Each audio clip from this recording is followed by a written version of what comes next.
Muy buenas noches, soy Paulina Mercado. Bienvenidos a Azteca Opinión. En la Cámara de Diputados ya fue aprobada una iniciativa para instaurar la Comisión Nacional Anticorrupción que deberá ser aprobada por el Senado. Esta noche Sabina Berman platica con el profesor Manuel Alejandro Guerrero, quien analiza los aspectos fundamentales con los que deberá contar esta comisión. En la entrevista con Sarmiento, el periodista charla con Armando Cerdeño, presidente de la Unión Nacional de Empresarios y Artistas de Circo. Hablan de la nueva ley en contra del uso de los animales en circos y de las consecuencias para las carpas de esta tan sonada ley. El presidente Enrique Peña Nieto instruyó a los secretarios de Estado involucrados en reformas estructurales a informar sobre los avances en las mismas. ¿Las reformas cumplirán con el objetivo de sacar al país adelante? ¿Los informes de los secretarios faltantes serán tan positivos como los primeros? Estas son preguntas a quemarropa. Y en Al Filo, Ana María Lomelí platica con Rosario Robles, secretaria de Desarrollo, quien comparte su vida, trayectoria y nos habla también del programa Oportunidades. Así que ya lo sabe, si se perdió uno de sus programas favoritos, no olvide que puede seguirnos a través de nuestras redes sociales. ¡Comenzamos!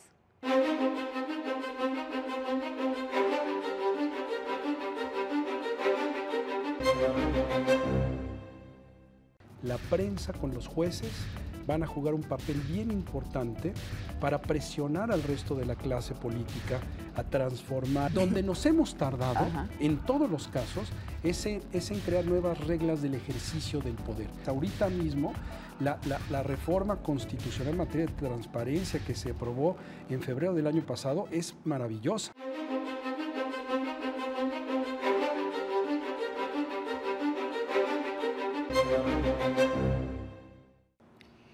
El problema que define nuestro tiempo mexicano es la corrupción.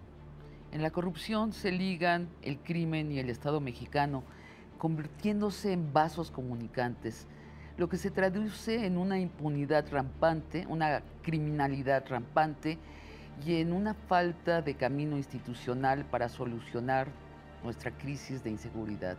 Si un policía puede ser un ladrón o un asesino, si un gobernador puede ser el compadre del capo del Estado, si un alcalde puede ser el operador de los secuestradores, ¿qué esperanza nos queda a los mexicanos? Solo que la sociedad civil imponga medidas de emergencia contra la corrupción y el crimen, que imponga un instrumento contra el crimen independiente de los poderes políticos.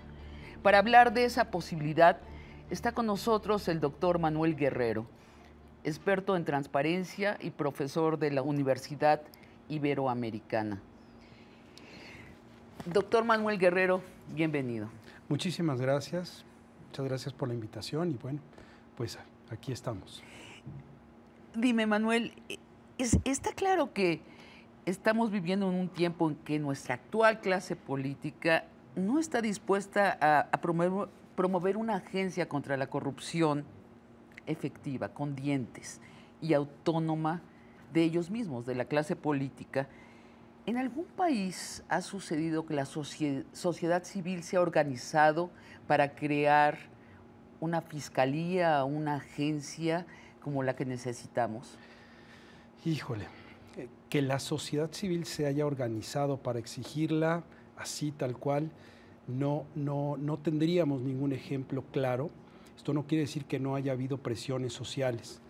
El caso de Italia es un caso interesante porque ahí llega un punto en donde el binomio mafia-crimen organizado llega a un punto de hartazgo de la propia sociedad italiana en donde se da una combinación muy interesante.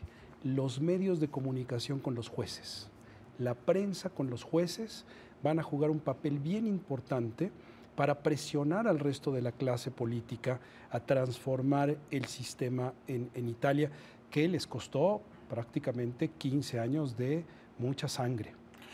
Repítenos, ¿cuáles son los que se unen? Los periodistas, sí, ¿no?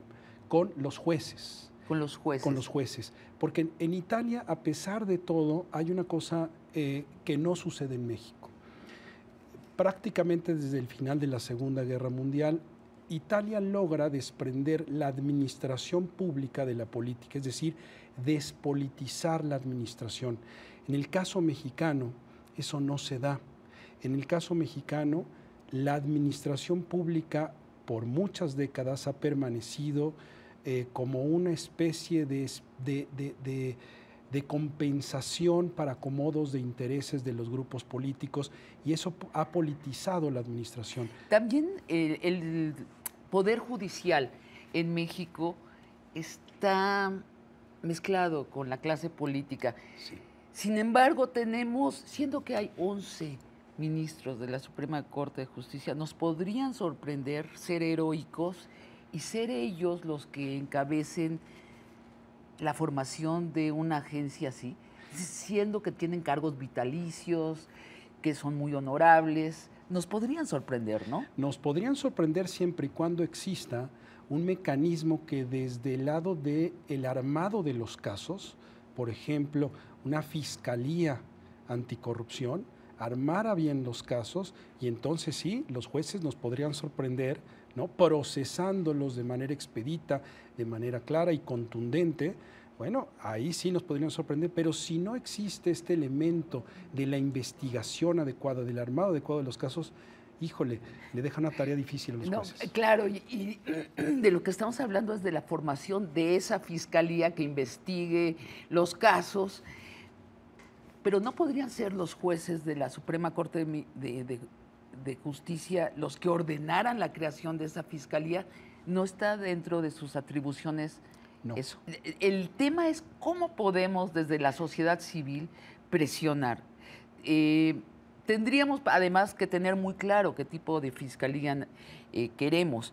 Primero, corrígeme si me equivoco, lo más importante es que sea autónoma el poder político. Lo otro es que tenga dientes, que tenga capacidades de sancionar. Sí. ¿Qué más? Bueno, fundamentalmente lo que se esperaría de una comisión o una fiscalía, o exactamente no se sabe qué podría llegar a ser, pero que sí gozara de una autonomía en términos constitucionales. Es decir, que no fuera una dependencia del gobierno federal, ¿no? Y entonces nos topamos con el problema de cómo se nombrarían a los titulares, sí, ¿no? Porque bueno, pues en el nombramiento ahí están, digamos, los favores, las dependencias, las situaciones complejas, el manejo autónomo de sus recursos, de sus decisiones, de su propia gestión interna, pues tendría que ser eso, ese como primer paso para garantizar la autonomía más allá de un sexenio. El nombramiento y los dineros. Exactamente. Eso tendríamos los ciudadanos que preverlo en esta exigencia. El caso de Brasil, los 10,000 fiscales que cambian realmente la vida política de Brasil son nombrados hace aproximadamente 10 años, ¿no? ¿Cómo fue ese proceso? Bueno, es que, digamos, en el caso de América Latina en general, lo que hemos visto es que las transiciones a la democracia, y aquí incluimos al caso mexicano, digamos, en donde hemos ido abriéndonos a la democracia a cuentagotas, en otros países transitaron de regímenes militares como más rápido, ¿no? Donde nos hemos tardado, en todos los casos, es en crear nuevas reglas del ejercicio del poder. Hemos sido muy buenos creando reglas del acceso al poder, sistemas de partidos, competencia electoral, cómo se compite, cuántos compiten y cuánto duran en el poder. Perfecto, eso está muy bien. Pero una vez que llegan al poder, hemos sido muy poco eficientes y efectivos en crear nuevas reglas de poder, porque cuando han llegado se han dado cuenta que las reglas informales, que el clientelismo y todos estos intercambios son maravillosos. Entonces, algo que es contrario a la propia teoría de la democracia, donde nos dice A va a vigilar a B cuando B esté arriba y C a los dos, eso no se ha dado, se han dado más bien complicidades. Lo contrario, es decir, exacto, ya llegué, tú también, ¿sabes qué? La corrupción en el ojo ajeno, la condonación de la corrupción en el ojo ajeno es la paz. Exactamente. ¿No? Es el trato que tiene nuestra clase política. Entonces, sí tiene que irrumpir algo desde afuera. Sí, todos han pedido pero son increíbles. Y la manera en que lo piden es también una manera increíble. Es decir, piden estas agencias, pero a la hora de deletrear cómo serán, no piden lo que estás tú señalando, que sean autonómicas, que los dineros estén a salvo del poder político, que los nombramientos estén a salvo del poder político. Sí. O puede que sí, pero digamos, en las reglas secundarias, en las leyes secundarias es donde ponen un montón de candados. Entonces tenemos grandes ejemplos de reformas constitucionales. Ahorita mismo, la reforma constitucional en materia de transparencia que se aprobó en febrero del año pasado es maravillosa.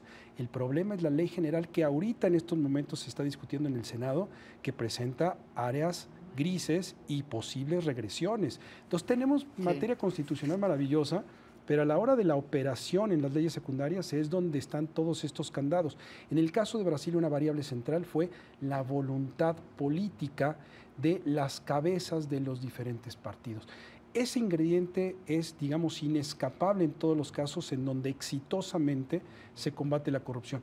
Y se combate porque llega un punto de quiebre para la propia clase política, que me parece que en México no se han dado cuenta que estamos ahí, que la sociedad ha sido extremadamente tolerante, ¿no? En el caso de Brasil, en realidad es una acumulación de situaciones que vienen prácticamente desde la administración del presidente Collor de Mello, en donde va a salir por una serie de escándalos de corrupción y después, a partir de ahí, todos los demás presidentes, incluyendo Lula da Silva, en su gobierno y sus cercanos, van a estar involucrados en casos de corrupción, pero a diferencia de lo que pasa en México, ahí sí terminan por investigar, por procesar y por meter a la cárcel a quienes tengan que meter a la cárcel. Claro, es un sistema que se regenera a sí mismo, que se limpia a sí mismo, porque tiene una fiscalía que funciona. Y además hay hay una sociedad que tiene confianza en el sistema porque lo ve operar. Nosotros tenemos una enorme confianza en que no va a operar y que no tenga confianza en que no va a operar la justicia en el caso de la corrupción, tiene un problema mental grave, ¿no? O sea, es amnésico.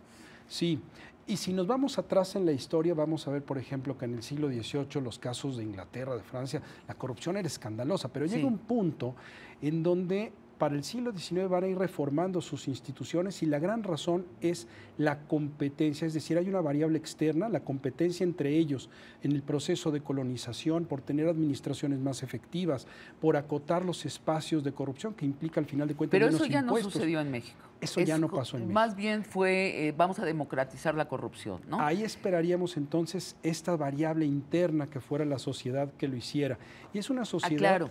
Claro, ahí estaríamos esperando eso y yo creo que los llamados de atención que ha tenido la clase política en términos de que la gente en las encuestas lo muestra, ¿no? Este hartazgo, poca credibilidad en las instituciones y poca confianza en los procesos, ¿no?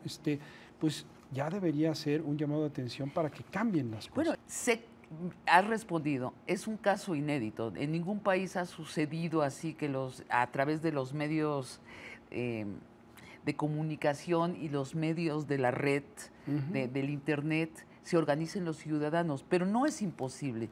¿Te parece imposible? No, de hecho lo que estamos viendo, digamos prácticamente desde fines de la primera década de este siglo acá, es una serie de movimientos sociales nuevos, ¿no? Que han utilizado las redes sociales para plantear exigencias e incluso, bueno, han sido artífices de parte de la quiebra de algunos regímenes, como en el caso de las famosas primaveras árabes. No es atribuible todo a las redes sociales, desde luego, pero las redes sociales han ayudado a la organización, a la velocidad, a la presión, ¿no? Y a la concatenación de intereses que de otra manera estarían muy sueltos. Esas son las ventajas, por ejemplo, de las redes sociales hoy en día. Vamos juntando voluntades. Yo creo que hay que, por primera vez en nuestra historia, tenemos que emprender un camino, la sociedad, al margen de las instituciones, esa es una de las características, y pacífico. Porque si no, la otra opción es al margen de las instituciones y bélico. Y eso no lo queremos la mayoría de los mexicanos. Así es, así es. Doctor Manuel Guerrero, muchas gracias. Hasta la próxima. Vamos a seguir hablando de corrupción. No nos queda de otra. Muchas gracias. Muchísimas gracias.